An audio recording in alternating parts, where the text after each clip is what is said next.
ক্ষমা করো, তুমি বাঁচাও, তুমি মারো, অবিরত ক্ষমা করো।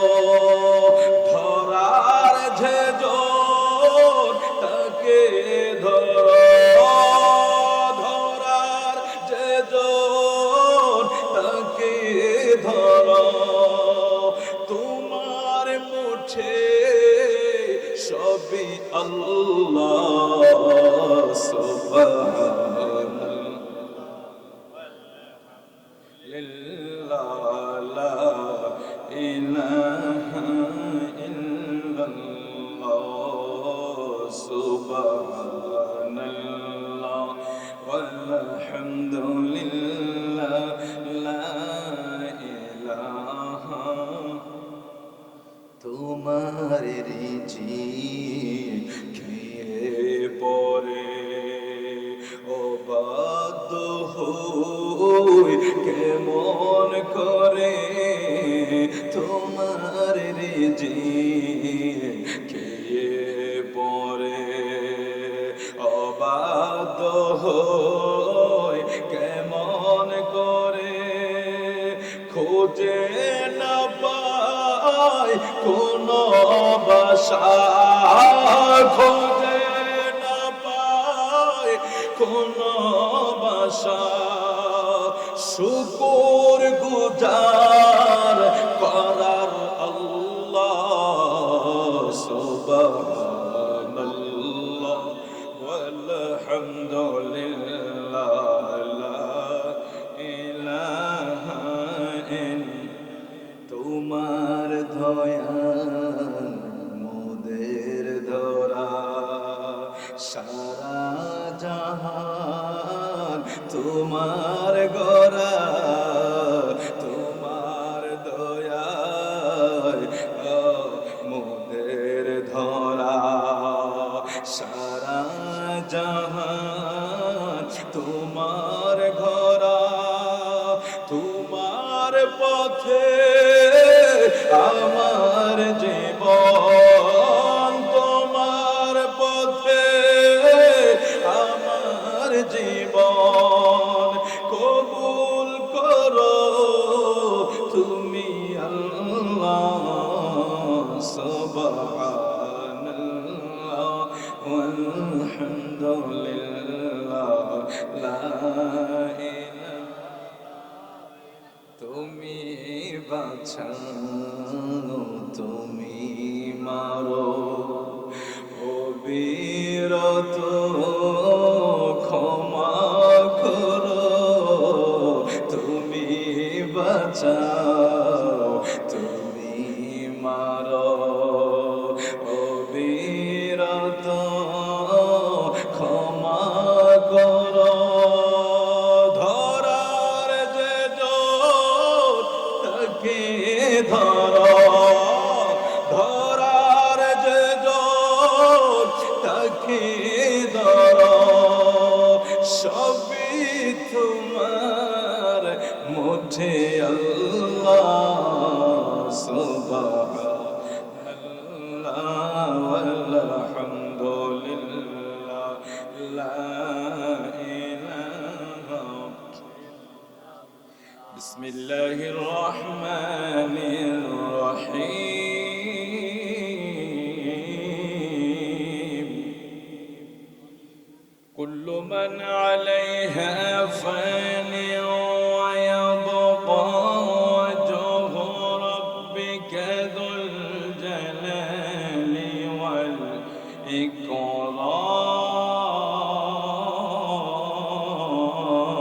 ইকরাম। জোরে বলি আল্লাহু আকবার, আওয়াজ করে বলি আল্লাহু আকবার, মোহাব্বত করে বলি ইয়া রাসূলুল্লাহ। পৃথিবীর ভিতরে যা কিছু আছে, পৃথিবীর উপরে যা কিছু আছে, আল্লাহ ঘোষণা করছেন সব কিছুই ধ্বংসশীল। একটু জোরে আল্লাহর পবিত্রতা বর্ণনা করে জোরে বলুন সুবহানাল্লাহ। কোনো কিছু থাকবে না, এটাই আমাদের ঈমান, ঠিক কিনা বলেন? এই জন্য আল্লাহ কোরআনে বলেছেন, কুল্লু মান আলাইহা ফান ওয়া ইয়াবকা ওয়াজহু রাব্বিকা যুল জালালি ওয়াল ইকরাম। এই পৃথিবীতে যা কিছু আছে সব কিছু ধ্বংসশীল, সব কিছু শেষ হয়ে যাবে। আল্লাহর সৃষ্টি জগতের কোনো কিছুই চিরস্থায়ী নয়। আল্লাহ যা কিছু বানাইলেন, এত বিশাল বিশাল আসমান বানাইলেন, জমিন বানাইলেন, যেই জমিন থেকে আসমানের দূরত্ব 500 বছরের রাস্তা। আমরা যদি মনে করি আসমানটাই আমাদের খালি চোখে আমরা যেটা দেখি, মূলত সেটা আসমান নয়। আসমান এত দূরে যা খালি চোখে অবলোকন করা সম্ভব নয়। এই আসমান জমিন থেকে আসমানের দূরত্ব 500 বছর, ওই আসমান থেকে আরেকটা আসমানের দূরত্ব 500 বছর, ওই আসমান থেকে আরেকটা আসমানের দূরত্ব 500 বছর। এইভাবে 500 বছরের গ্যাপ। আমার প্যারা রাসূল ফরমান, এক আসমান থেকে আরেক আসমান কত বড় তোমরা শুনিয়া নাও। ওই আসমান থেকে একটা সরিষা এই জমিনটাকে কেমন দেখা যায় জানো নি? প্রথম আসমান থেকে গোটা জমিনটাকে একটা চনা বোটের মতো, টাইলের মতো, একটা ছোট চনা বোটের মতো আসমানের কাছে গোটা পৃথিবীটা জুড়ে। কোন সুবহানাল্লাহ। আমরা মনে করি এটা বিশাল, আমাদের জন্য অনেক বড় পৃথিবী। এই জায়গার জন্য আমাদের মারামারি হয়, কাটাকাটি হয়, বাড়াবাড়ি হয়, জেল জরিমানা হয়। আমরা মনে করি এটা আমাদের জন্য কত বড় রাজত্ব। অথচ আমার পেয়ারা রাসূল বলেন, প্রথম আসমানের কাছে জমিনটা একটা দানার মতো, আবার দ্বিতীয় আসমানের কাছে প্রথম আসমানটা একটা চনা বোটের ডালের মতো, তৃতীয় আসমানের কাছে দ্বিতীয় আসমান চনা বোটের ডালের মতো, চতুর্থ আসমানের কাছে তৃতীয় আসমানটাও তেমন, পঞ্চম আসমানের কাছে চতুর্থ আসমানটাও তেমন, ষষ্ঠ আসমানের কাছে পঞ্চম আসমানটা তেমন, সপ্তম আসমানের কাছে সপ্তম আসমানের কাছে ষষ্ঠ আসমানটা তেমন। তাই এর বোঝা গেল এক আসমানের চেয়ে আরেক আসমান বড়। জোরে কোন সুবহানাল্লাহ। আল্লাহ কোরআনে বলতেছেন, কুল্লু মান আলাইহা ফানিন ওয়া ইয়াবকা ওয়াজহু রাব্বিকা যুল জালালি ওয়াল ইকরাম।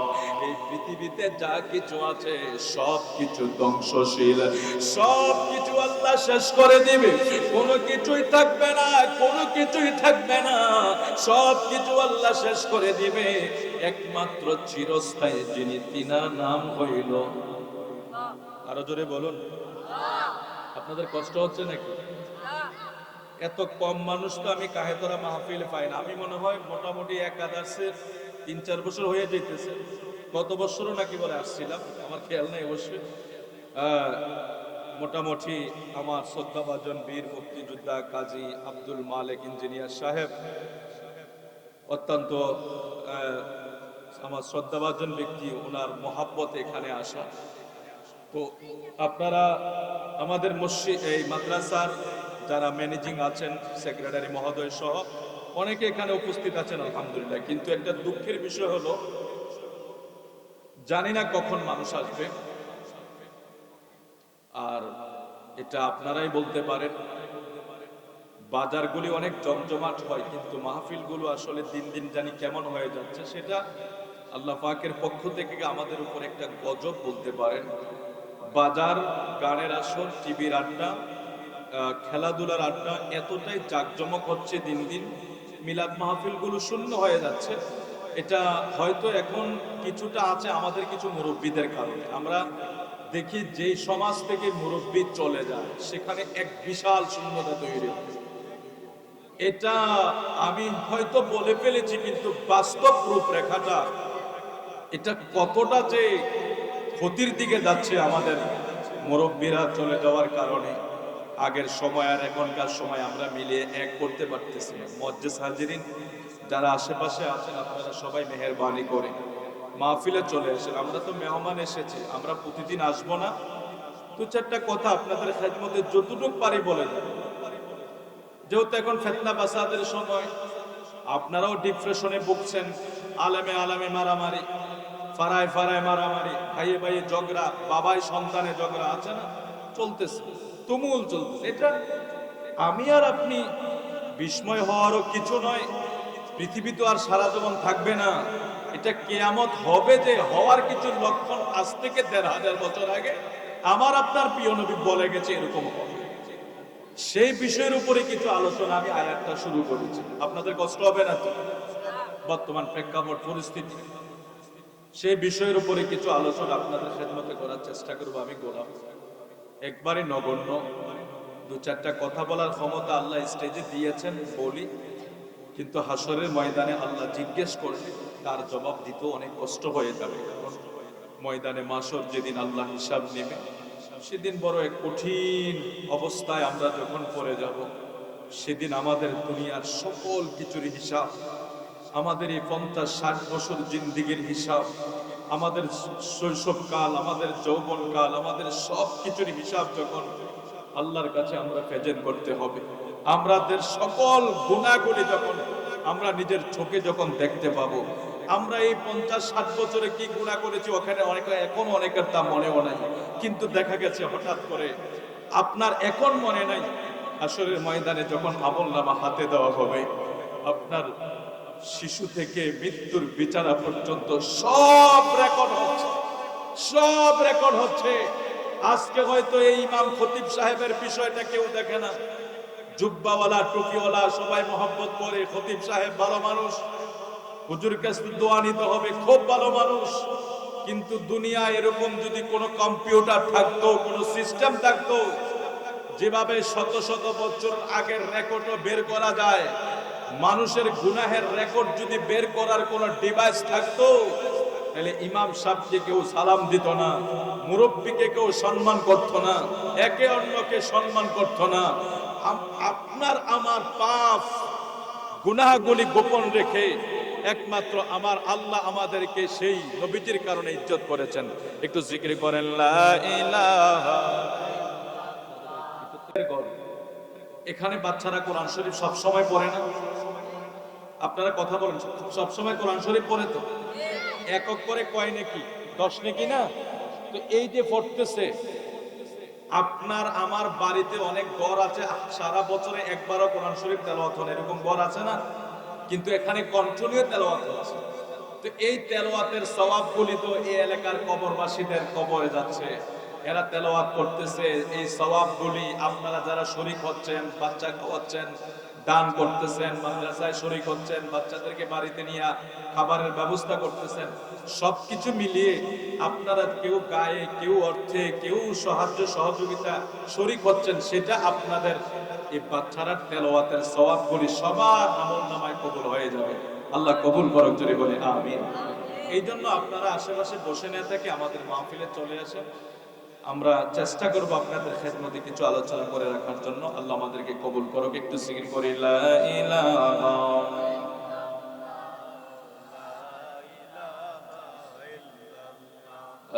লা ইলাহা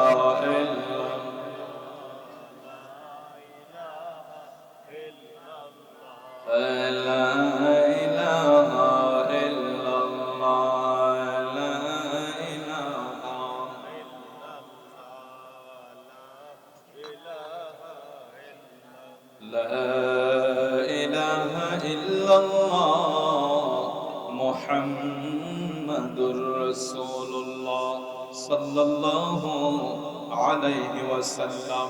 একটু মনোযোগ, আল্লাহ পবিত্র কোরআনে ঘোষণা করে দিলেন, কুল্লু মান আলাইহা ফান ওয়া ইয়াবকা ওয়াজহু রাব্বিকা যুল জালালি ওয়াল ইকরাম। আল্লাহ বলে সব কিছু ধ্বংস হয়ে যাবে, এই ব্যাপারে আমাদের কোনো সন্দেহ কেউ যদি সন্দেহ করে তার ঈমান চলে যাবে।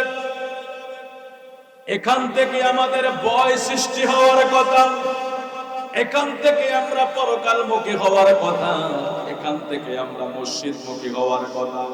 প্রচন্ড শীতের সময় আসছে, ফজরের সময় মসজিদে মুসল্লি দেখা যাবে না, 5 ওয়াক্ত নামাজে মুসল্লি পাওয়া যাবে না। আমার যুবক বন্ধুদেরকে যদি জিজ্ঞেস করি ভাই কেন নামাজ পড়ো না, সে বলবে হুজুর আমার ফ্যান ভালো না, অথবা প্রচন্ড ঠান্ডা, সেখানে অজু করার জন্য পানি গায়ে লাগাইতে পারি না। আমাদের এই ব্যর্থতা আমরা স্বীকার করব। যদি আমাদের অন্তরে ভয় থাকে আল্লাহ এই দুনিয়া শেষ করে দিবে, আমি নিজেও একদিন শেষ হয়ে যাব, আল্লাহ যা কিছু বানাইলেন সব কিছু আল্লাহ ধ্বংস করে দিবে, আমি নিজেও যেহেতু একদিন শেষ হয়ে যাব, তাইলে আমরা শেষ হওয়ার আগে আমাদের নামাজ দরকার আছে না নাই? মসজিদে যখন ডাকে হাইয়া আলাস সালাহ,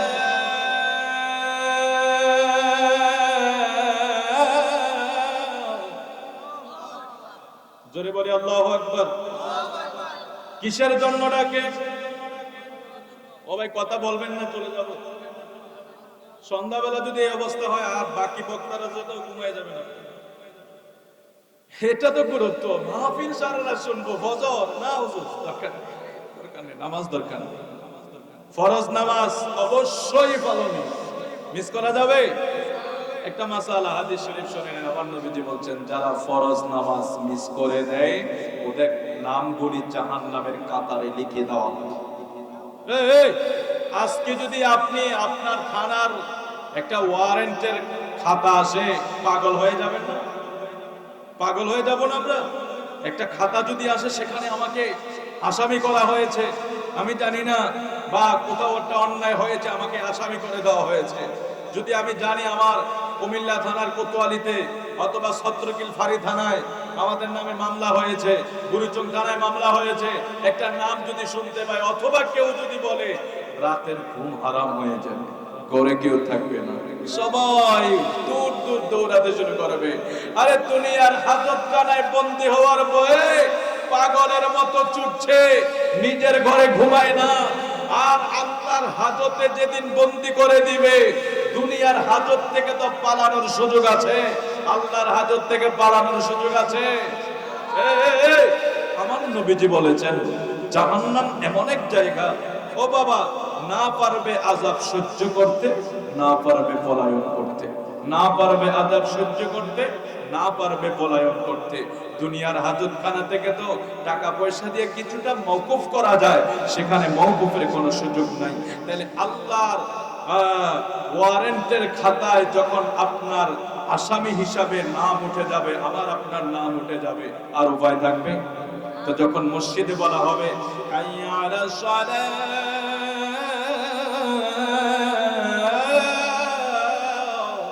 নামাজের দিকে আসো, কিসের দিকে? জোরে বলুন। হাইয়া আলাস সালাহ বলে মুয়াজ্জিন 5 ওয়াক্ত আপনাকে ডাকে নামাজে আসার জন্য। কাহে তোরার জ্ঞানী গুণী সুশীল সমাজ কবির মনোযোগ, আল্লাহ বলেছেন কুল্লু মান আলাইহা ফান ওয়া ইয়াবকা ওয়াজহু রাব্বিকা যুল জালালি ওয়াল ইকরাম।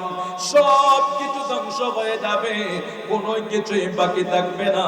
সূরা জিলজালে আল্লাহ বলতেছেন ইযা সুলজিলাতিল আরদু জিলজালাহা ওয়া আখরাজাতিল আরদু আথqalaha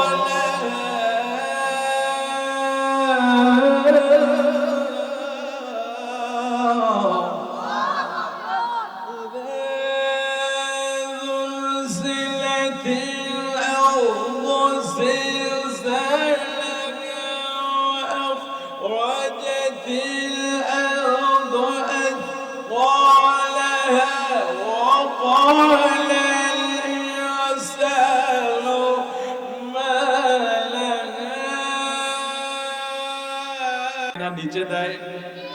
তো মানুষগুলি মাটির নিচে যখন চলে যাবে, এই জমিনের কম্পনের সাথে সমস্ত মানুষগুলি সেখান থেকে বের হয়ে আসবে। কবির মনোযোগ, আল্লাহ এই গোটা সৃষ্টিকে আল্লাহ শেষ করে দিবেন। এই কিয়ামতের নিদর্শন যখন শুরু হয়ে যাবে, তার আগের কিছু আলামত আমার প্রিয় নবী আকায়ে মাহবুবে খোদা দু জাহানের বাদশাহ, শাহেনশাহে নবুয়ত, শাহেনশাহে রিসালাত, রাহমাতাল লিল আলামিন, আমাদের প্রিয় নবী সেই ব্যাপারে অনেক আলোচনা করে গেছেন। আজকে কিয়ামতের আগের অনেক নিদর্শন আমরা দেখতে পাই, যা ১৩,০০০ বছর আগে রহমতের নবীর সব বর্ণনা। সূরা কোন সুবহানাল্লাহ। আরেকটু মহব্বত করে বলি আল্লাহু আকবার। আপনাদের কষ্ট হবে না ইনশাআল্লাহ? ইনশাআল্লাহ অল্প সময়ের ভিতরে আমরা যতটুকু পারি আপনাদের খেদমতে আলোচনা করব। আন আনাস ক্বালা সামি'তু রাসূলুল্লাহ, সবাই কি পড়বেন সাল্লাল্লাহু। বড় তাজিমের জিনিস, মহব্বতের জিনিস। খাসাইসুল কুবরা, ইমাম জালালউদ্দিন সুয়ুতী, আয় হায়, তাফসিরে জালালাইনের যিনি রাইটার, খাসাইসুল কুবরায় ইমাম জালালউদ্দিন সুয়ুতী ওয়াহাব ইবনে মুনাব্বার রাদিয়াল্লাহু তাআলা আনহু থেকে বর্ণনাকৃত একটা হাদিস দলিল হিসাবে পেশ করেছেন। খাসাইসুল কুবরায় আমার আপনার প্রিয় নবীর ৩,০০০ মুজিজা উল্লেখ করেছেন। সুবহানাল্লাহ। আপনি আর আমি কয়টা বলবো? এখন যেই আলোচনায়, যেখানে, যেই মজলিসে আজমতে মুস্তাফা, শানে মুস্তাফা, তাজিমে মুস্তাফা, মুহাব্বতে রাসূল যদি না থাকে, সেখানে আসলে মজা পাওয়া যায় না। এটা এক ভিন্ন বিষয়। আল্লাহ হলেন স্রষ্টা, রাসূল হলেন সৃষ্টি। স্রষ্টার জায়গায় যেভাবে কোনো তুলনা নাই, সৃষ্টির জায়গাও আমার নবীর মতো আর কেউই নাই। জোরে বলুন সুবহানাল্লাহ। জালালউদ্দিন সুয়ুতী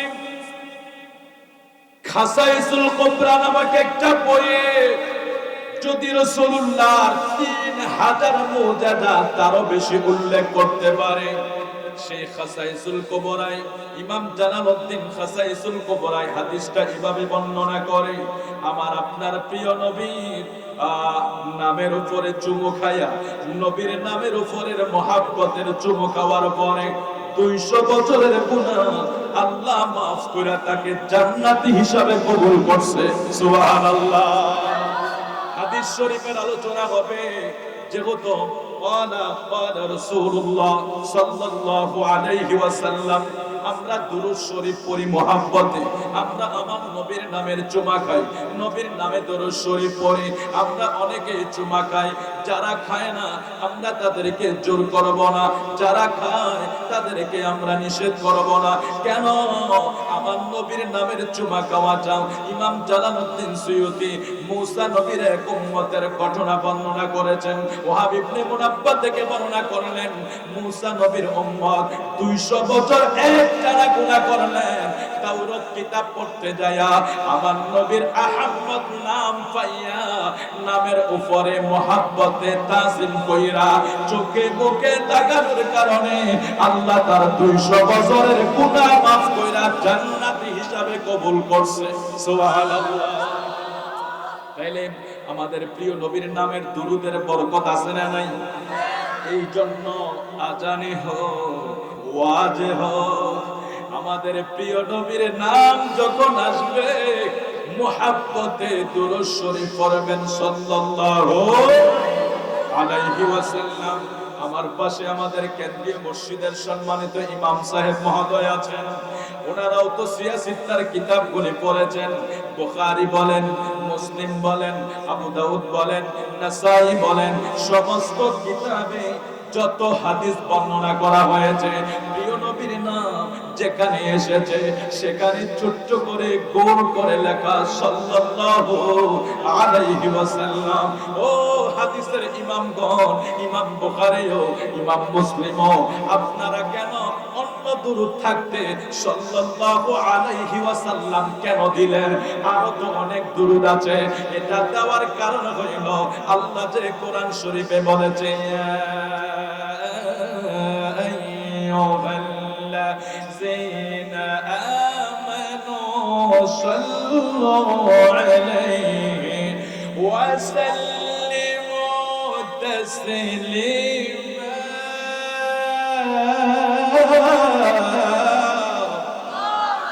আল্লাহ বলে, হে ঈমানদারেরা, তোমরা তোমরা দরুদ পড়ো, সাল্লিমু তাসলিমা, এবং নবীকে সালাম দাও।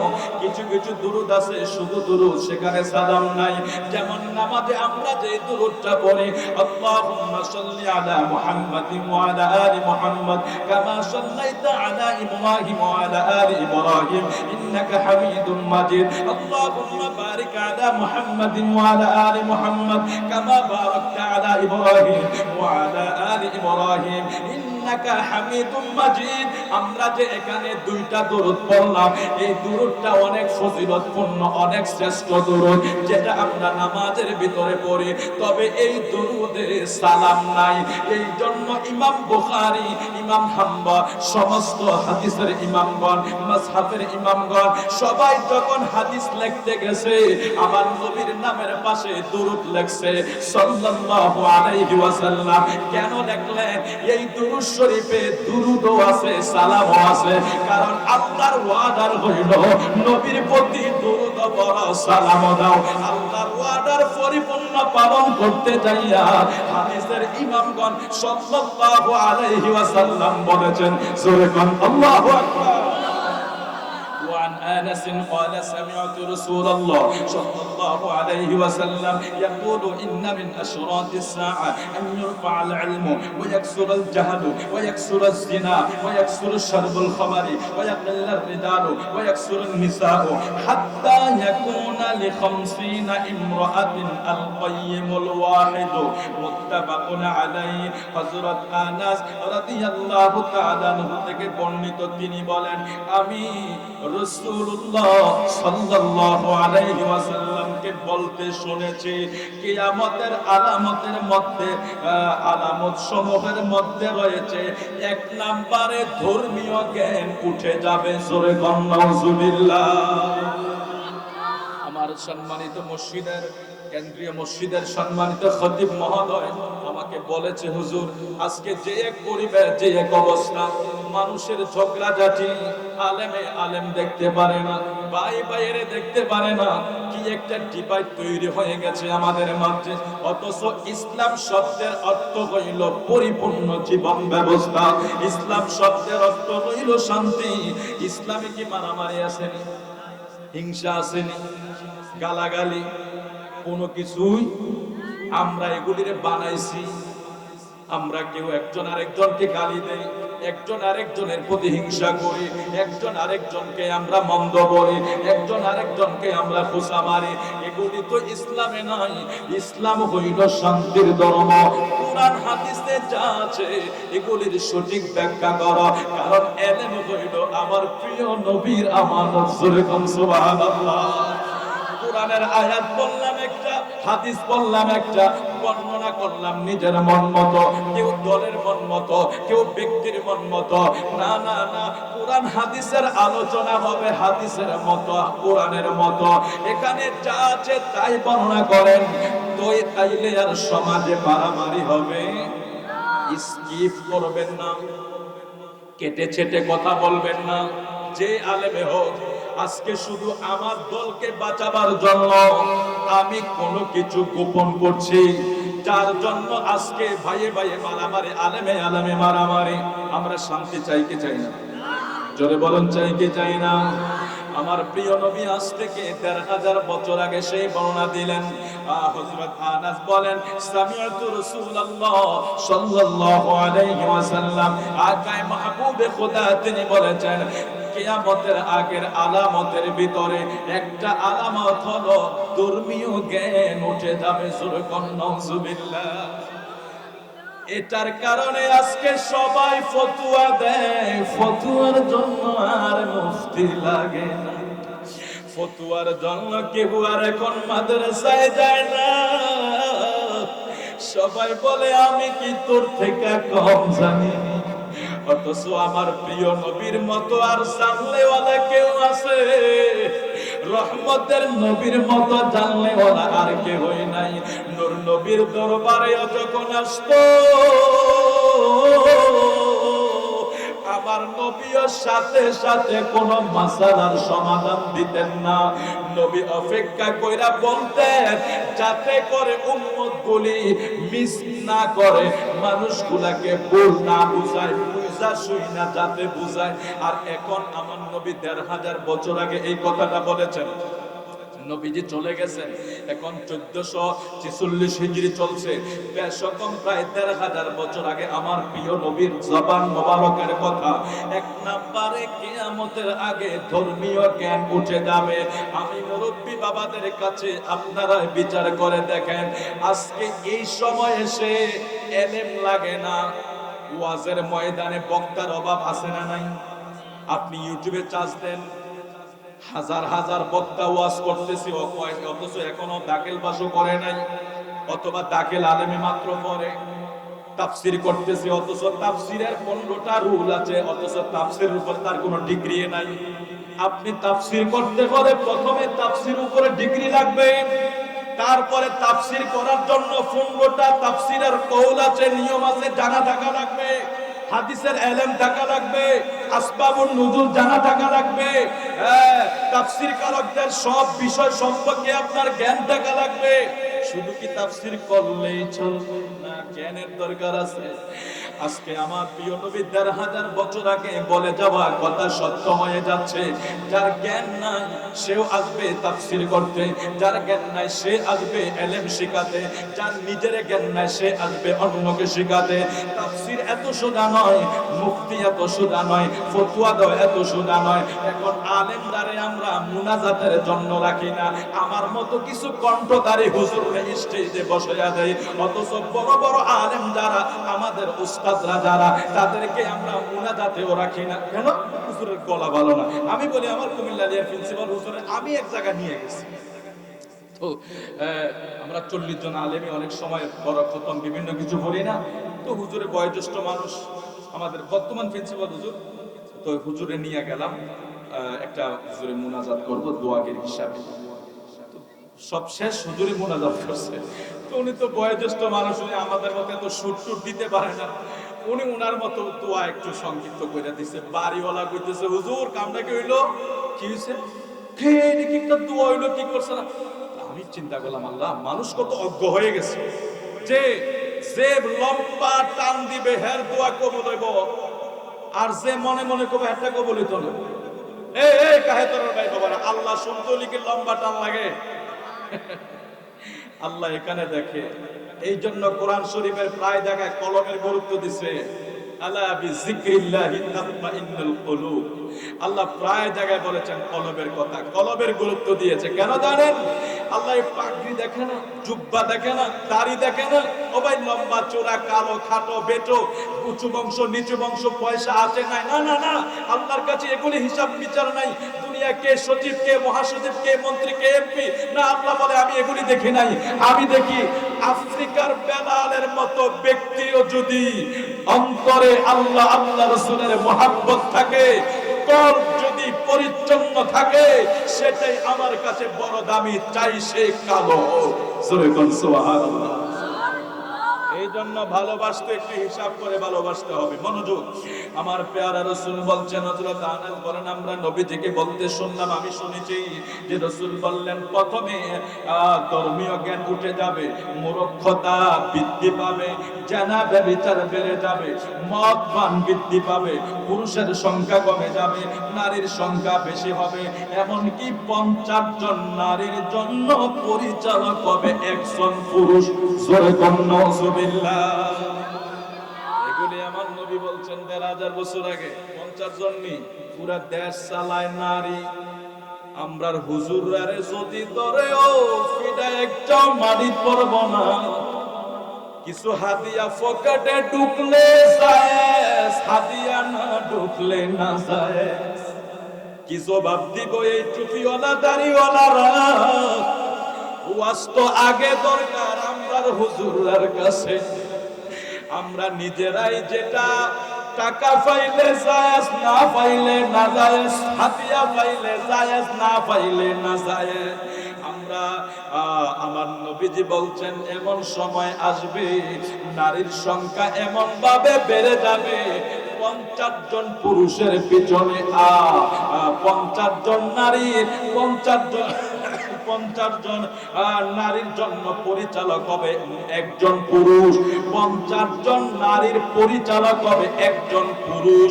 তাহলে এই কথার অর্থ দাঁড়ায় আমরা 50 জন, আমরা তো আগেই দাঁড় করাইয়া দিছি, সালাম সালাম, কেউ আফা, কেউ এটা, কেউ সেটা, সেলুয়ে ফতুয়া নাই, আবার সুযোগ মতো ফতুয়া শুরু হয়ে যায়। আল্লাহ আমাদেরকে ক্ষমা করে দেখ, আল্লাহ আমাদেরকে ক্ষমা করে দেখ। আমার প্রিয় নবী এই বর্ণনা করে বলেছেন, 1 নম্বরে বললেন ধর্মীয় জ্ঞান উঠে যাবে, 2 নম্বরে মূর্খতা বৃদ্ধি পাবে, 3 নম্বরে জেনা ব্যভিচার বেড়ে যাবে। নজুবিল্লাহ বলেন। এক সময় সবচেয়ে বিশ্বাসের জায়গা ছিল মা বাবা শিক্ষক, ঠিক কিনা বলেন? আমাদের বিশ্বাসের জায়গাটা মা বাবা শিক্ষক। আজকে এই বিশ্বাসটা আমরা করতে পারিনি। আল্লাহ মাফ করুক, আপনাদের কাহে তোরা পরিচয় নাই ভদ্র এলাকা, কিন্তু সমাজের মিডিয়া গুলি খুলে দেখেন, চ্যানেল গুলি খুলে দেখেন, বাবার কাছে মেয়ের নিরাপত্তা নাই রে নাই, বাবার কাছে মেয়ের নিরাপত্তা নাই, ভাইয়ের কাছে বোনের নিরাপত্তা নাই, ভাইয়ের কাছে বোনের নিরাপত্তা নাই, মায়ের কাছে সন্তানের নিরাপত্তা নাই। মা নিজের ছেলেকে মেরে চলে যাচ্ছে, বাবা নিজের সন্তানকে ফাঁসিতে ঝুলিয়ে দিচ্ছে।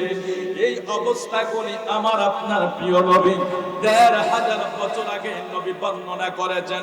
কিয়ামতের আগে জেনা ব্যভিচার বেড়ে যাবে, এই ব্যভিচারগুলি মানুষ শুরু করে দিবে। মা সন্তান চাইবে না, বাবা আর মেয়ে চাইবে না, এমন একটা সময় চলে আসবে।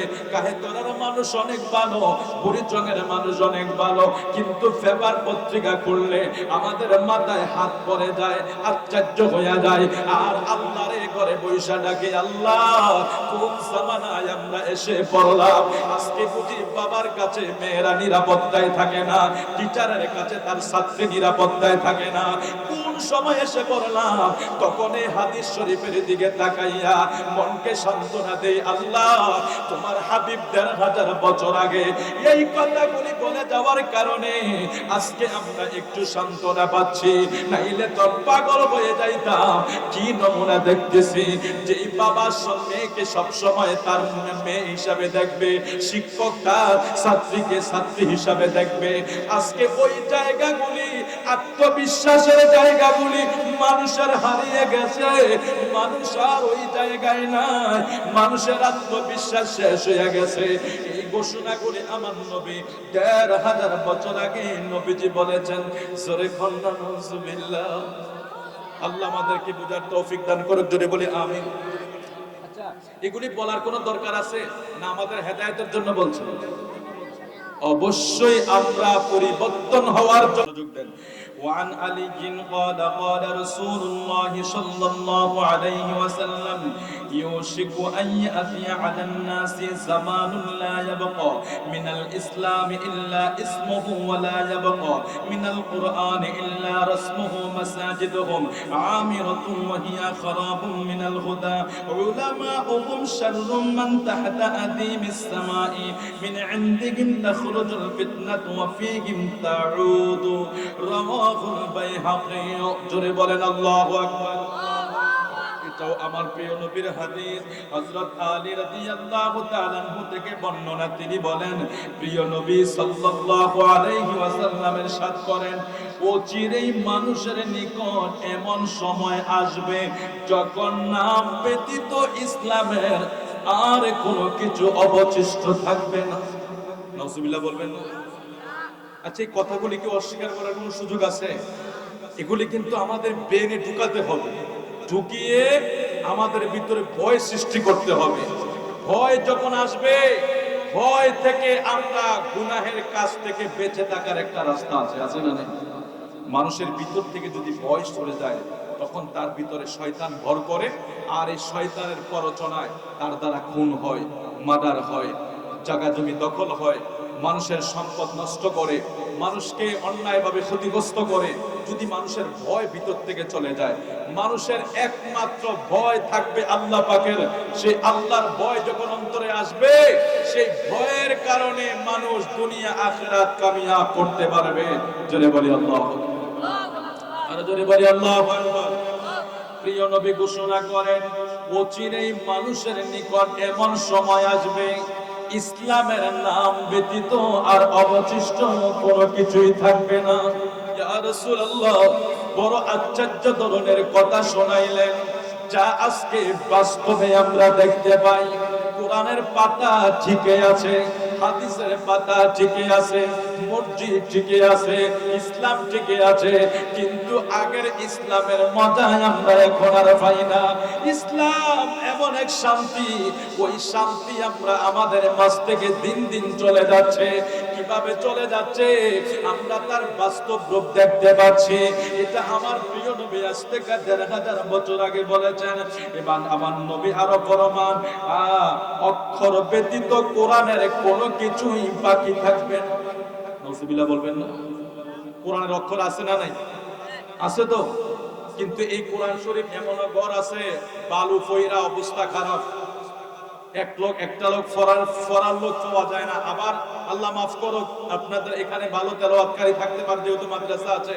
আমাদের অনেক মায়েরা, অনেক ভাইয়েরা, অনেক বাবারা যেভাবে কোরআন শরীফ পড়ে, আল্লাহ যদি তাদেরকে ক্ষমা না করে উপায় নাই।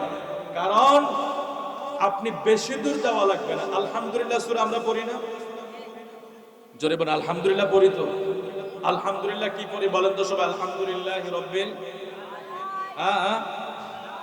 মাদ্রাসার ছাত্র যারা মোটামুটি ভালো বলতে পারে, কিন্তু যারা আমরা জেনারেল শিক্ষিত হয়েছেন বা অনেকে এইভাবে যারা কোরআন শরীফ পড়েছেন, অনেকে এই জায়গায় মিস করে ফেলে আলহামদুলিল্লাহি রাব্বিল আলামিন। অথচ কোরআন শরীফের ২৯ হরফের যে হামজা এবং আইন, আইনের উচ্চারণ এক জায়গায় হবে, হামজার উচ্চারণ এক জায়গায় হবে। হামজা যদি উচ্চারণ করেন অর্থ হবে একটা, আইন উচ্চারণ করলে অর্থ হবে আরেকটা। আলহামদুলিল্লাহি রাব্বিল আলামিন, এখানে আছে আইন। আপনি যদি বলেন আলামিন, অর্থ হবে হে বিশ্ব জগতের প্রতিপালক। কাকে বলা হয়েছে? আল্লাহকে বলা হয়েছে। এখন আমরা যারা মাখরাজ পারি না বা মাশকো কখনো করি না বা শিখতে চাই না, আমরা যখন বললাম আলহামদুলিল্লাহি রাব্বিল আলামিন, আলামিন, বেশ লোকেরা বলে, আপনাদের এখানে না থাকতে পারে যেহেতু মাদ্রাসা আছে, বেশ লোকেরা বলে আলহামদুলিল্লাহি রাব্বিল আলামিন, আলামিন। আলামিন বলার কারণে আপনার আইন উর্দু হয়ে গেছে, হামজার উচ্চারণ হয়েছে, আর হামজার উচ্চারণ হওয়ার কারণে অর্থ রাত দিন ডিফারেন্স হয়ে গিয়েছে। এখানে আলামিন বলার কারণে অর্থ হয়ে গেছে হে বিশ্বাসী বা বিশ্বাসী। এই আয়াতের অর্থ হয়ে যায় বিশ্বাসী, অর্থাৎ আল্লাহ তাআলা বিশ্ব জগতের প্রতিপালক, এই অর্থ পাল্টিয়ে হয়ে যায় বিশ্বাসী। এখানে মক্কার কাফেররা আমার নবীকে আলামিন বলতো, সাদিক বলতো, ওই অর্থ হয়ে যায়। তাহলে আমরা যদি একটা অক্ষরের বেশ কম করার কারণে অর্থের যদি এভাবে ডিফারেন্স হয়, না জানি কোরআন শরীফের কত জায়গায় আমাদের আয়াত ভুল হয়, আমাদের উচ্চারণে ভুল হয়। আল্লাহ যদি ক্ষমা না করে, বারবার বলছি উপায় নাই। তো এই আমার নবী যে বলছেন কোরআনের অক্ষর ব্যতীত কোনো কিছুই থাকবে না, প্রিয় আকা মাহবুবে খোদা বলেছেন কোরআন ঠিকই থাকবে। আগের যে কোরআনের বাইন্ডিং সুন্দর না? অনেক সুন্দর করেছে। আমরা যেসব কোরআন শরীফ পড়ছি, আরে বাবা এত সুন্দর বাইন্ডিং তো আমরা কই পাবো? এটা আমরা যখন পড়ছি তখন মনে এমদাদিয়া লাইব্রেরি বা এমদাদিয়া কুতুবখানার একবারে নরমাল বাইন্ডিং যে ছিল, এত মজবুত বাইন্ডিং না। এখন এমনও কোরআন শরীফ আছে 400-500 টাকা আছে, 2000 টাকাও আছে। হ্যাঁ আমরা জানি, আমার নিজেরও তো মাদ্রাসা আছে, বাচ্চারা অনেক সময় অফার করে ভালো কোরআন শরীফ। আরে আমি বলি যে আরে বাবা তোমরা ভালো পড়ো, এত দামি কোরআন শরীফ দিয়ে কি? কোরআন শরীফের ভিতরে যেটাই তো দামি, কভার তো জাস্ট এটা দুনিয়ার একটা স্যাম্পল। কোরআন শরীফের ভিতরে যেটা আছে এটার তো কোনো তুলনাই হয় না, যেটা আল্লাহ পাকের কালাম। বাল হুয়া কুরআনুম মাজিদুন ফি লাওহিন মাহফুজ। যে কোরআন শরীফ এই মাদ্রাসার ছেলেরা পড়ে, সব সময় পড়ে, আল্লাহু আকবার। এই কোরআনের আওয়াজ যত জায়গায় যাচ্ছে, অক্ষরে অক্ষরে সওয়াব এই এলাকাবাসীর জন্য আল্লাহ কবুল করে দেন, যদি বলে আমিন। তো বলছিলাম কোরআন শরীফ নবীজি বলছেন এটা ঠিকই থাকবে, অক্ষরগুলিও ঠিকই থাকবে। অক্ষর এখনো ঠিক আছে, অক্ষর মজবুত আছে। বাইন্ডিং অনেক মজবুত হয়েছে। নবীজি বললেন কোরআন টিকে থাকবে, অক্ষর টিকে থাকবে, কিন্তু কোরআনের অবশিষ্ট মহাব্বত মানুষের অন্তরে থাকবে না। মানুষ ভালোভাবে কোরআনকে মহাব্বত করবে না, কোরআনকে তাজিম করবে না। ঘরের ভিতরে আমার ঘরের শোকেসটাকে, ঘরের আলমারিকে, ঘরের জামাকে, পাঞ্জাবিকে, টিভিটাকে আমরা যেইভাবে পায় পরিষ্কার রাখার জন্য পেরেশান হয়ে যায়, একটু বালু পড়লে কখন এটাকে আমরা পরিষ্কার করব পেরেশানি হয়ে যায়। যদি আমার আল্লাহর কোরআনের প্রতি মহাব্বত থাকতো, আমরা অনেক সময় দেখি অনেক মায়েরা কোরআন শরীফ নিয়ে মসজিদের পাশে দাঁড়ায়া থাকে। মা কেন আসেন? হুজুর কোরআন শরীফ আমার ঘরে রাখার জায়গা নাই, এটা মসজিদে ফালাইয়া রাখেন। অথচ কোরআন এমন এক কালাম যেটা আল্লাহ পাকের কালাম, যার বাড়ি লৌহে মাহফুজে। এটা এমন এক কালাম যা দুনিয়া আখিরাত আমাদেরকে কামিয়াব করবে। এই কোরআনও কিন্তু ময়দানে মাশরে সুপারিশ করবে। সুবহানাল্লাহ। আমার নবী সুপারিশ করবে, এটা আমরা বিশ্বাস করি, কিন্তু কোরআন হাসরের ময়দানে সুপারিশ করবে কাদের জন্য? যারা এই কোরআনকে মহাব্বত করেছে, যারা কোরআন শরীফ তেলাওয়াত করেছে। মারহাবা বলবেন না? কোরআন তেলাওয়াত করলে ভালো লাগে না খারাপ লাগে? জোরে বলেন, ভালো লাগে না খারাপ লাগে? ليس عليكم جناح أن تبتغوا فضلا من ربكم فإذا أفضتم من عرفات فاذكروا الله عند المشعر الحرام واذكروه كما هداكم وإن كنتم من قبله لمن الضالين ثم أفيضوا من حيث أفاض الناس واستغفروا الله إن الله غفور رحيم الله أكبر। হাফেজরা যখন খতম তারাবি পড়ায় আমাদের কাছে ভালো লাগে না? দেখছেন এখানে বিতর্ক আসে না।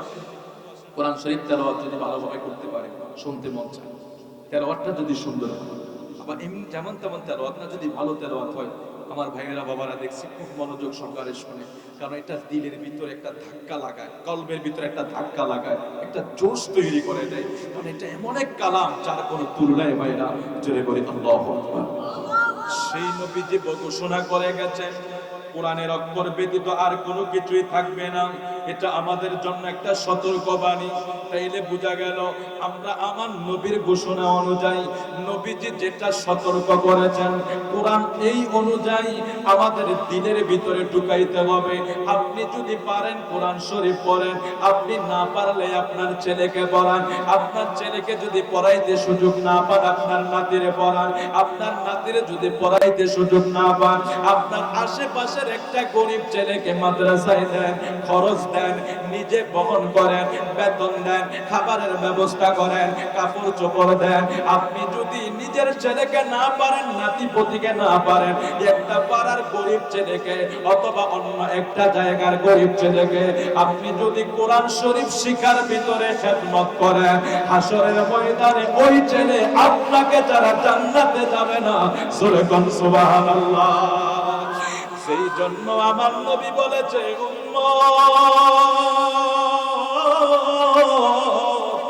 যারা কোরআনে হাফেজ হইতে পারে, যাদের সিনায় কোরআন শরীফ আমার আল্লাহ মওজুদ করার ক্ষমতা দেয়, ওই অনুযায়ী যদি হাফেজে কোরআন দুনিয়ায় আমল করে, ময়দানে মাশরে ওই কোরআনে হাফেজ নিজের মা বাবা সহ 10 জন ব্যক্তি যারা জাহান্নামী হয়ে গেছে, জাহান্নামে যাদের একেবারে ফাইনাল হয়ে গেছে, ওই সমস্ত জাহান্নামী ফাইনাল জাহান্নামী ব্যক্তিদেরকে 10 জন জাহান্নামীরে সুপারিশ কইরা একজন কোরআনে হাফেজ জান্নাতে নিতে পারবে।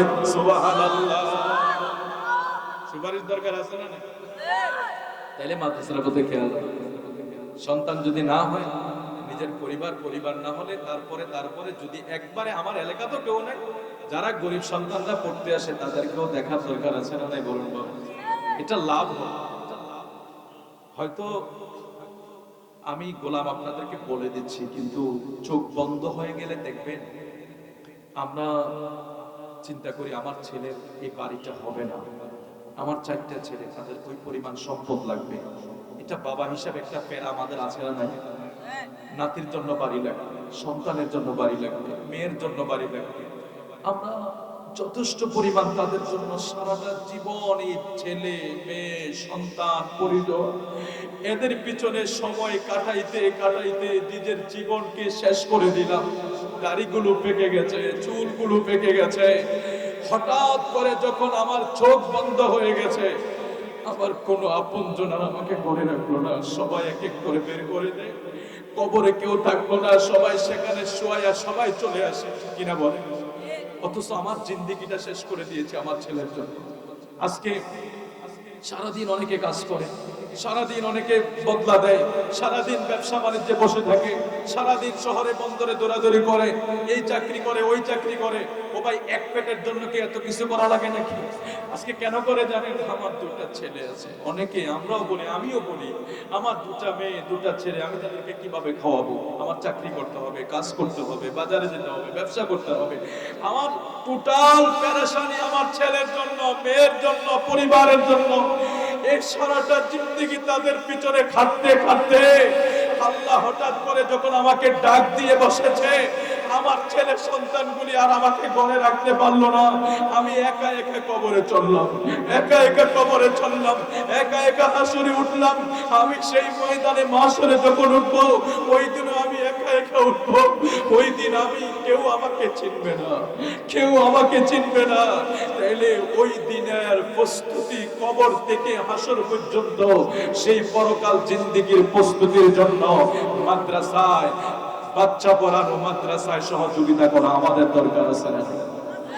তাইলে আমার নবী যেই কোরআনের কথা বলেছেন, যেই কোরআন অবশিষ্ট অক্ষর ব্যতীত আর কোনো কিছুই থাকবে না, সেই জায়গা থেকে আমরা মুক্তি পেতে পারবো। তারপরে নবীজি 3 নম্বরে বলেছেন, তাদের মসজিদ সমূহ অনেক সুন্দর হবে। এই কথাটা কিন্তু অনেক গুরুত্ব রে বাবা। আমার নবীজি প্রথম বলেছেন, ইসলাম ব্যতীত অবশিষ্ট নাম থাকবে, ইসলামের অবশিষ্ট কিছু থাকবে না। 2 নম্বরে কোরআনের অক্ষর ব্যতীত অবশিষ্ট আর কিছু থাকবে না। কাহে তোরার জ্ঞানী গুণী সুশীল সমাজেরা, নবীজি 3 নম্বরে বলছেন, তাদের মসজিদগুলো অনেক সুন্দর হবে, জাঁকজমকপূর্ণ হবে। অনেক বাহ্যিক দিক দিয়া তাদের মসজিদগুলো জাঁকজমকপূর্ণ হবে, কিন্তু প্রকৃতপক্ষে তা থাকবে হেদায়াত শূন্য। জোরে জোরে কন নাউজুবিল্লাহ। কথা বুঝবেন, কথা আমল করবেন এবং নিজের ভিতরে ভয় সৃষ্টি করবেন। এটা বড় আশ্চর্যের বিষয়। ইয়া রাসূলুল্লাহ, আমাদের মসজিদ সুন্দর হবে, এটাও আমার নবী জানে। জানানোর মালিক কে? আরো জোরে বলুন কে? 13,000 বছর আগে আমার আপনার প্রিয় নবীর সময় মসজিদ ছিল খেজুর পাতার মাটির ঘর, একেবারে জীর্ণ শীর্ণ। আজ থেকে 13,000 বছর পরে 1446 হিজরি পর্যন্ত আসতে আসতে আমাদের মাটির ঘর নাই, মাটির মসজিদ নাই, বেড়ার মসজিদ নাই। কুমিল্লা এক মসজিদের নাম আছে বেড়ার মসজিদ। আপনারা ওই যে সত্তা মুরাদপুর ওই দিকে আমার ওই যে ইসলামিয়া আওয়াজমা শাহাদাত বাড়ির দিকে গেলে দেখবেন বেড়ার মসজিদ একটা নাম আছে, কিন্তু ওইখানে গেলে আর বেড়া পাইবেন না। মসজিদ হয়ে গেছে এসি মসজিদ, টাইসোলা মসজিদ, বেড়া নাই। অথচ বেড়ার মসজিদ যেহেতু নাম পড়ছে, তাহলে বেড়া দিয়ে এক সময় ছিল, তাহলে এখন আর বেড়া নাই। সব জায়গায় তালা হয়ে গেছে, টাইলস হয়ে গেছে, জাঁকজমকপূর্ণ হয়ে গেছে। আমার প্রিয় নবী মাহবুবে খোদা 13,000 বছর আগে মেসেজ দিয়ে যায়, এ উম্মতের দল, এক সময় আসবে তোদের মসজিদগুলো বড় সুন্দর হয়ে যাবে, মসজিদগুলো বড় জাঁকজমকপূর্ণ হবে, অনেক সুন্দর বাইরের দিক দিয়ে দেখা যাবে। চারপাতি আর টাইলস লাগাইয়া 2 তালা 3 তালা 5 তালা বানাইয়া মসজিদগুলারে সুন্দর করবি, কিন্তু মসজিদ থাকবে হেদায়াত শূন্য। এই কথা যদি আমরা চিন্তা করি, আমার নবী অন্য জায়গায় বলেছেন মসজিদ পুরা মুসল্লি থাকবে, একজন ইমানদারও পাওয়া যাবে না। এখানে আমার নবী বলেছেন হেদায়াত শূন্য হবে, তাদের আলেমগণ হবে আসমানের নিচে সবচেয়ে নিকৃষ্ট, তাদের থেকে ধর্মের সংক্রান্ত ফিতনা প্রকাশ পাবে, অতঃপর তাদের দিকে তা প্রত্যাবর্তন করবে। আমার নবী বলছেন মসজিদগুলো হবে হেদায়াত শূন্য। অন্য এক হাদিসে নবীজি বলেছেন যে মসজিদে ভরপুর মুসল্লি থাকবে, একজনও ইমানদার থাকবে না।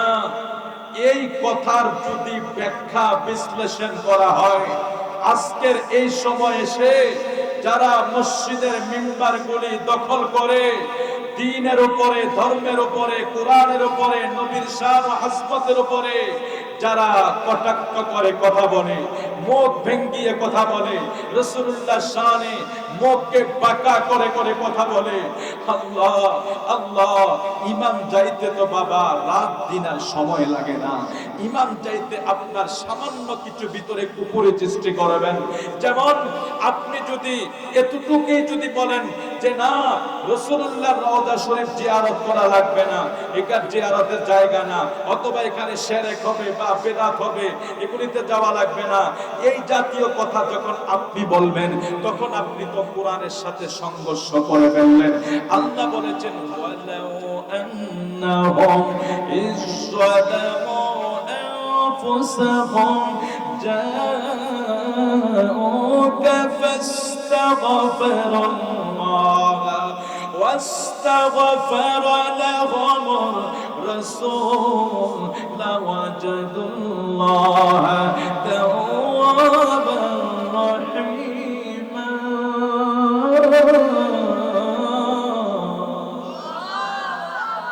বাবা বানিয়ে বলছি না কোরআন শরীফের আয়াত, ও এটা তো মাদ্রাসা, মাদ্রাসার বাবারা তো হাফেজ আলহামদুলিল্লাহ, ওরা কোরআন শরীফ পড়লে শুনলে ওদের কাছে ভালো লাগে, আর ওরা বলতে পারে ওদের কোন পাড়া থেকে বলেছে, কোন জায়গা থেকে বলেছে।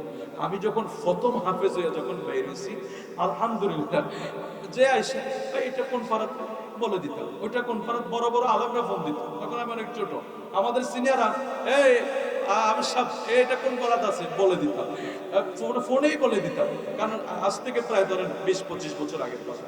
তো সবসময় তার এই একরকম থাকে না, আবার ওয়াজের মাঠে চলে আসছে, তার আমি পড়াইছি একটানা 9-10 বছর, ওই রকম যখন হাফেজে যখন বের হয় তখন এটা ইসমাতের মতন থাকে। তো হাফেজ সাহেবরা যারা আছে তারা কিন্তু বলতে পারে আলহামদুলিল্লাহ এটা কোরআনের আয়াত, জোরে বলি আল্লাহু আকবার, আর জোরে বলি আল্লাহু আকবার। আল্লাহ বলে দিয়েছেন, আমরা যদি বলি, আমি যদি বলি মদিনায় যাইও না, জিয়ারত করো না, সেখানে যাওয়া লাগবে না, এটা প্রয়োজন নাই, তাহলে আমি ডাইরেক্ট কোরআনের সাথে কথাটার সংযোগ করে ফেললাম কিভাবে? আল্লাহ বলেছেন ওয়ালাউ আন্নাহুম ইযলামু আনফুসাহুম, এ বান্দারা তোরা যখন নফসের প্রতি জুলুম করস, ও কাহেতারার বাবা আমরা গুনাহ করি না রে, ও মা আওয়াজে বোঝা যায় সব নিষ্পাপ। ওই দিন দেই এক নেতা না খেতা স্টেজ উঠে কইতেছে আমি কোন হুজুরের মুনাজাতে আমিন কই না, কি রে আমিন করব, আমি নিষ্পাপ, বুকে তাপড়ায়া তাপড়ায়া কইতেছে। আচ্ছা এরকম আল্লাহর বান্দা তুমি একটাই দেখছি, নাউজুবিল্লাহ কইতেন না, এই মানে বলছি না, আপনারা ইউটিউবে চার্জ দিয়ে দেখেন, এক দাড়ি নেই আবার মাশাআল্লাহ, দাড়ি আবার ক্লিন শেভ, এবারে কোন জায়গার নেতা না খেতা আল্লাহ জানে, মানে হুজুররা ওয়াজ করতেছে, মাঝে মাঝে হুজুররা দাওয়াত দিয়ে স্টেজে আনে না বড় বড় ব্যক্তিদেরকে, কেন আমরা গরিব মানুষ নেতাদেরকে আনি 2-4-5,000 10,000 দিলে শীতকালে ফলাফেন্ডে কষ্ট হইতো না এদের ভিতরে, ঠিক কিনা বলেন? এই জন্য আমরা তারা এটাকে কি করবো, আমরা গরিব মানুষ, তখন তারা আইনে স্টেজে বয়ালে এবারে করতেছে, এই আপনারা জানেন আমি কখনো আপনাদের মুনাজাতে আমিন বলি না, কেন বলেন না? আমি কখনো গুনাহ করি না, আমি নিষ্পাপ, আমি জানি আমি কখনো, আল্লাহ মাফ করে দেখ, আল্লাহ মাফ করে দেখ। আচ্ছা নিষ্পাপ হলেন সকল রাসূল এবং আমাদের প্রিয় নবী, নবীদের কোনো গুনাহ, আমার নবীর কোনো গুনাহ নাই, নিষ্পাপ। আম্মা জান আয়েশা সিদ্দিকা রাদিয়াল্লাহু তাআলা বলে, ইয়া রাসূলুল্লাহ আপনি কেন লম্বা টাইম রাতে দাঁড়িয়ে দাঁড়িয়ে এত নামাজ পড়েন, আপনার পা মোবারক গুলি ফুলে পানি পর্যন্ত বের হয়ে যায়? আমার নবী বললেন এটা এক নাম্বার আমি আল্লাহর শুকর আদায় করি, 2 নাম্বার আমার উম্মতের নাজাতের জন্য। যেরকম সুবহানাল্লাহ, ইযা জাআ নাসরুল্লাহি ওয়াল ফাত ওয়া রাআইতান নাস ইয়াদখুলুনা ফি দীনিল্লাহি আফওয়াজা ফাসাব্বিহ বিহামদি রাব্বিকা ওয়াস্তাগফির ইন্নাহু কানা তাওয়াবা। আল্লাহ বলছেন হাবিব আপনি ইস্তিগফার করেন, আপনি সানা পড়েন, আপনি আমি আল্লাহর প্রশংসা করেন, আপনি তাওবা পড়েন। হে কাহেতানের ভাই বাবারা, আপনারা বলুন আমাদের নবীর কি কোনো গুনাহ আছে? বলা যাবে? বললে ঈমান থাকবে। তো যেখানে নবী নিষ্পাপ সেখানে আল্লাহ কেন নবীকে বললেন তওবা করো, নবীকে কেন বললেন ইস্তিগফার করো? এটা আমাদের একটা স্বাভাবিক যুক্তি আছে। ইয়া হুজুর গুনাহ না করলে তো তওবার প্রয়োজন হয় না, গুনাহ না করলে তো ইস্তিগফারের প্রয়োজন হয় না। আল্লাহ কেন সূরা নাসরে ফাসাব্বিহ বিহামদি বললেন, ওয়াস্তাগফিরহু বললেন, ইন্নাহু কানা তাওয়াবা কেন বললেন? হ্যাঁ তাফসীর ইবনে আব্বাস থেকে শুরু করে রাইসুল মুফাসসিরিন যারা ছিলেন সকল তাফসীর কারণ তাফসীর করে নবীর তো গুনাহ নাই, তাহলে আল্লাহ তওবার কথা কেন বললেন? নবীর তো গুনাহ নাই, আল্লাহ ইস্তিগফারের কথা কেন বললেন? সকল তাফসীর কারণ ব্যাখ্যা করে গেছে এই তওবা, এই ইস্তিগফার সকল উম্মতের নাজাতের জন্য। কেন জানে? আম্মা জানা আয়েশা কয় ইয়া রাসূলুল্লাহ আপনি একটু আমার জন্য দোয়া করেন। আমার নবী হাত বাড়াইছে, আল্লাহ আমার আয়েশারে maaf কইরা দাও, আগের গুনাহও maaf কইরো, বর্তমানেরটাও maaf কইরো, ভবিষ্যতেরটাও maaf কইরো। আম্মা জানা আয়েশা দোয়া শুই না খুশি হইয়া হাসতেছে। আম্মা জানা আয়েশা দোয়া শুই না খুশি হইয়া হাসতেছে। আমার নূর নবী কয় আয়েশা রে হাসো কেন? হুজুর খুশি লাগতেছে। কেন খুশি লাগে? আপনি নবীর জবান মোবারকে দোয়া বের হয়ে গেছে, আমি আয়েশারে যাতে আল্লাহ maaf কইরা দেয় এই খুশিতে হাসি। আমার নবী ডাক দিয়া কয় আয়েশা তোমার জন্য দোয়া করার কারণে তুমি খুশি হইলা রে আয়েশা, তুমি জানো নি আমি আমার উম্মতের জন্য প্রতিনিয়ত এই দোয়াটা করি। তোরে কর সুবহানাল্লাহ। কি নবীর উম্মত হয়েছেন খবর নাই তো? এটার ফেম লাগবে, এটার গ্রাম লাগবে, সবকিছু মাটি হয়ে যাবে, মাটি হয়ে যাবে। আমাদের বুঝার তৌফিক দেখ করে বলি আমি। তাহলে আমার নবীর ইস্তিগফার কার জন্য? আপনারা ওয়াজ বুঝেন না, আমি কি বানিয়ে বলছি না কোরআন শরীফ থেকে বলছি? ইস্তিগফার কার জন্য? তাওবা কার জন্য? আবার আপনার বিশেষজ্ঞ মেধা দিয়া বলেন না নবী ইস্তিগফার, নবী কোনো গুনাহ করছে, নাউজুবিল্লাহ বলা যাবে? ঈমান চলে যাবে। তাহলে ঈমান যাইতে রাত দিন লাগে না, তুই টাকা আঘাত করলে চলে। আল্লাহ মাফ করে দিক করে বলে আমিন। নবীজি বলছেন যে শোনো তোমাদের মসজিদগুলো বড় জাঁকজমকপূর্ণ হবে, তোমাদের মসজিদগুলো বড় জাঁকজমকপূর্ণ হবে, তবে এগুলো হেদায়েত শূন্য হবে। তাইলে আমরা অবশ্যই আমাদের মসজিদ জাঁকজমকপূর্ণ করতে কোনো দোষ নাই, মসজিদ পাঁচতলা করতে দোষ নাই, কিন্তু ওই মসজিদগুলো হেদায়েতে পূর্ণ রাখতে হবে। হেদায়েতের আলোচনা লাগবে, নবীর তাজিম থাকা লাগবে, নবীর মহাব্বত থাকা লাগবে, নবীর ইশক শিক্ষা দিতে হবে, তাওহীদের কথা শিক্ষা দিতে হবে, রিসালাতের কথা শিক্ষা দিতে হবে। কোন জায়গায় স্কেপ করা যাবে না। ইজাদা আনাসুল্লাহ সূরা পড়া মানুষে ওয়াজ করে বোঝানো যাবে না যে নবী গুনাহ করছে বিদায় আল্লাহ বলেছে তাওবা করার জন্য। এই ওয়াজ এই দেশের যত বড় মৌলবী হোক, যত বড় তাফসীর কারক হোক, যত বড় শাসক 200 কোটি মুসলমানের শ্রেষ্ঠ ওয়াইজ যদি হয় আর সে যদি এই আয়াতের তাফসীর করতে যায় বলে আমার নবী গুনাহ করছে বিদায় আল্লাহ ইস্তিগফারের কথা বলছে, সাথে সাথে সে বেঈমান হয়ে যাবে। সুতরাং বেঈমান হওয়ার জন্য রাত দিন লাগবে না, অনেক ওয়াজের ভিতরেও হইয়া যায়। সুবহান নাউজুবিল্লাহ। বন্ধুরে আমার আল্লাহর হাবিব বলেছেন ধর্মীয় জ্ঞান মানুষের সত্যের আসমানের নিচে দেখেন সর্বশেষ যে কথাটা আমার নবী বলেছেন আসমানের নিচে আলেমরা সর্বনিকৃষ্ট, উলামা উহুম শাররুম মান তাহাতা আদিমিন নাসামা। আসমানের নিচে আলেমরা সর্বনিকৃষ্ট হবে। আপনাদের কোনো দোষ নাই, পাবলিকের কোনো দোষ নাই, আমার মতো হুজুরের দোষ। হুজুর আপনি বললেন একটা, ওমকে বললো আরেকটা। আমরা যদি মিল হইতে পারতাম, আমাদের সমাজে মারামারি কাটাকাটি থাকতো না। আমরা যদি এক কাতারে কথা বলতে পারতাম, আমাদের মাঝে দলাদলি থাকতো না। আল্লাহর হাইকোর্টে আমরা ধরা খেয়ে যাব। আমার নবী ১,৫০০ বছর আগে বলেছেন, উলামা উহুম মুশাররুম মান তাহাতা আদিমিস সামা, আসমানের নিচে আলেমরা হবে সর্বনিকৃষ্ট। এটা আমার নবীর জবানের কথা। আওয়াজ করে বলুন নাউজুবিল্লাহ। পেপার পত্রিকায় মাঝে মাঝে দেখি হুজুরে কোরআন শরীফ ধরাইয়া কইছে, মাথায় টুপি আছে, মাদ্রাসার বড় হুজুর। আল্লাহ মাফ করে দেখ, পেপারে আসছে এতজন মেয়ের সাথে হুজুরের অবৈধ সম্পর্ক হয়েছে। পেপার আপনারা পাইছেন নি? মাঝে মাঝে পেপার পত্রিকা দেখবেন, খবরে দেখবেন, তাহলে এরাও তো আলেম। আমার নবী যে ১,৫০০ বছর আগে মেসেজ দিয়েছে, আসমানের নিচে আলেমরা হবে সর্বনিকৃষ্ট, তাদের কাছ থেকে ফিতনা প্রকাশ পাবে এবং তারাই ওই দিকে আবার প্রত্যাবর্তন করবে। মালিক মাওলা রে, আমাদেরকে ওই জায়গা থেকে হেফাজত করো। জোরে জোরে বলে আমিন, আরো জোরে বলে আমিন। আল্লাহুম্মা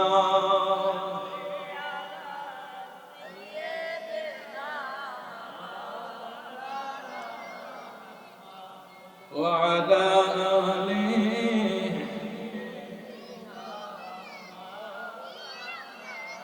আমার সময় গড়িয়ে আসে, সর্বশেষ আরেকটা হাদিস আপনাদেরকে শোনাই। ওয়াকালা রাসূলুল্লাহ, সবাই মুহাব্বত করে বলুন সাল্লাল্লাহু আলাইহি ওয়াসাল্লাম, লা তাকুমুস সাআতু হাত্তা ইয়াহসুরুল ফুরাতু আন জাবালিন মিন যাহাবিন ইয়াক্তাদিবুন নাসু আলাইহি ফায়ুক্তালু মিন কুল্লি মিআতিন তিসআতুন ওয়া তিসউনা ওয়া ইয়াকুলু কুল্লু রাজুলিন মিনহুম লাআল্লি আকুনু আনাল্লাযী আনজু। রাওয়াহু মুসলিম। আমার রাসূল ফরমান, ফুরাত নদী স্বর্ণের পাহাড় প্রকাশ না হওয়া পর্যন্ত কিয়ামত হবে না। জোরে বলে আল্লাহু আকবার। লা তাকুমুস সাআ হাত্তা ইয়াহসুরাল ফুরাতু আন জাবালিন মিন যাহাবিন। আমার নবীজি ফরমান, ফুরাত নদী স্বর্ণের পাহাড় প্রকাশিত হবে কিয়ামতের আগে। জোরে বলি আল্লাহু আকবার। আমাদের নবীজির এই এলেম কে দিছে? আরো জোরে বলুন না, কে দিছে? আলিমুল গায়বি ফালা ইউযহিরু আলা গায়বি আহাদান ইল্লা মান ইরতাদা মির রাসূল। জোরে বলে আল্লাহু আকবার। আমি আয়াতটা বার করি, আপনারা একটু ধৈর্য ধরেন। ২০ পারা ২ পৃষ্ঠা, আমি আপনি কষ্ট করেন না। ২০ পারা ২ পৃষ্ঠার একটা আয়াত আছে। আমাদের নবীর কাছে আল্লাহ যে কি কি জ্ঞান দিলেন, এটা হলো আল্লাহ বলছেন, ওয়ামা মিন গায়বাতিন ফিস সামাই ওয়াল আরদি ইল্লা ফি কিতাবিন মুবিন।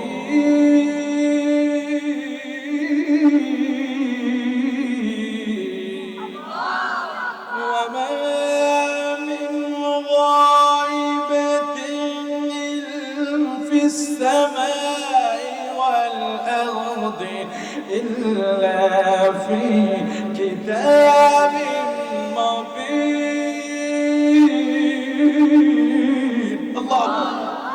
আল্লাহ বলছেন, আসমান এবং জমিনের যত গোপন ভান্ডার আছে, আসমান এবং জমিনের যত গোপন ভান্ডার আছে, ইল্লা ফি কিতাবিন মুবিন, এই কোরআনের ভিতরে আছে। আপনারা কি কষ্ট পাইছেন? আমার আয়াতটা পড়ি, বারবার পড়তেছি, তারপরে যাতে ভুল না হয় রে বাবা। ওয়ামা মিন গায়বাতিন ফিস সামাই ওয়াল আরদি ইল্লা ফি কিতাবিন মুবিন। কিতাবিন মুবিন কোনটা? এই কোরআনুল কারীম। বাল হুয়া কুরআন مجيد في لوح محفوظ।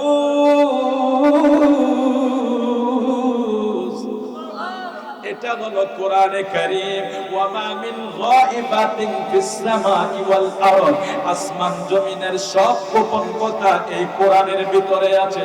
ইল্লা ফি কিতাবিন মুবিন। এখন আপনাদের কাছে আমি আগে একটা প্রশ্ন করি, এই কোরআন শরীফ আমাদের নবীর শিক্ষা দিয়েছেন কে? এই জায়গায় কি সন্দেহ আছে নাকি? আমার হুজুর চলে আসে, আলহামদুলিল্লাহ, হুজুরকে মাইক দিয়ে দাও। এই কথাটা বলে শেষ কষ্ট হবে না তো আপনাদের? এই কোরআন শরীফ আমার নবীকে শিক্ষা দিয়েছে কে? তাহলে এই আয়াতে কারিমা যে আল্লাহ একটা কথা বলছে, ওমা মিন গায়বাত মানে গায়েবের যত সংবাদ আছে, গায়েব মানে গোপন, গোপন যত খবর আছে, ইল্লা ফি আসমান এবং জমিনের যত গোপন রহস্য আছে এটার ভিতরে আল্লাহ দিয়েছে। এই কোরআনটা আল্লাহ নবীর শিক্ষা দিয়েছে।